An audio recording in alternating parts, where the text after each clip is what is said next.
Gordon Houlden. Gordon is a former Canadian diplomat, Director Emeritus of the China Institute, a man with a lot of experience in China. Gordon, good to see you. Appreciate your time. Your take on this parade. Thank you, Todd. Well, the parade, and there aren't very many parades in Beijing. Military parades is one about maybe every 5 or 10 years.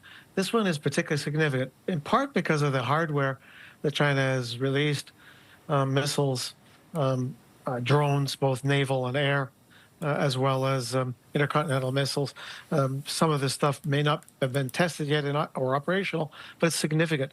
But the fact that it comes at the same time as Xi Jinping is meeting with key, perhaps not allies. In the case of North Korea, it is an ally, but key partners such as Putin, and with Modi, who is now closer to China than has been the case in the past.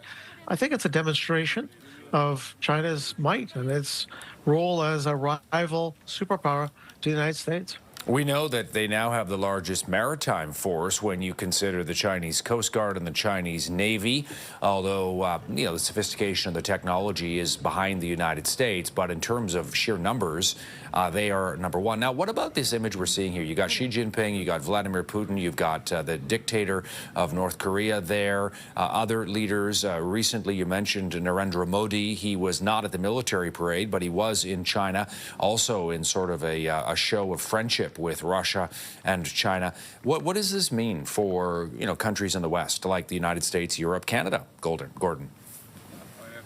Well, I think it means not just a military challenge potentially, given the rise of the Chinese military and its capacities, but also a challenge to the international system, which was really put together in the wake of the Second World War, an international system, both political and economic, that had values which promoted democracy, open markets, broad freedoms for populace. That's under direct challenge. Of course, the open markets is under challenge from Donald Trump as well. But the disparagement of democracy, and those two, right beside him, quite frankly, both of these leaders have been the subject of sanctions, international sanctions. Putin's an indicted war criminal. North Korea, a country I know reasonably well, has a terrible record on human rights. The fact that these are right and left of Xi Jinping indicates that confidence in a different international order with China at the center.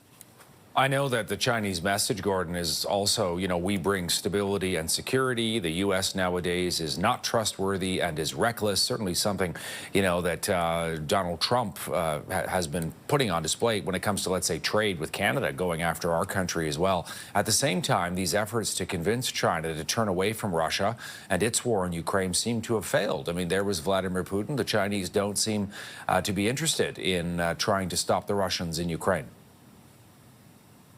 That effort has failed, effort to pry Xi Jinping away from Putin. And there's evidence emerging now of Chinese collaboration in terms of production of key components to Russia's ramping up of drone production.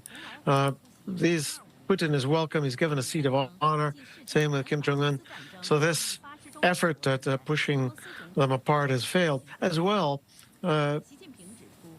Donald Trump has accelerated this in some extent by alienating their own partners. And the fact that Modi got on the stage with Xi Jinping and Putin at one point in Tianjin just a couple of days ago, I'm not sure that would have happened if Trump had not directly challenged Modi, made critical comments about India, and imposed 50% tariffs. So I think there's two factors here: the pull factor of the rise of China with its economic prowess and the pushing away of America's allies. These two factors have weakened, in my view, the strength of Washington vis-a-vis Beijing.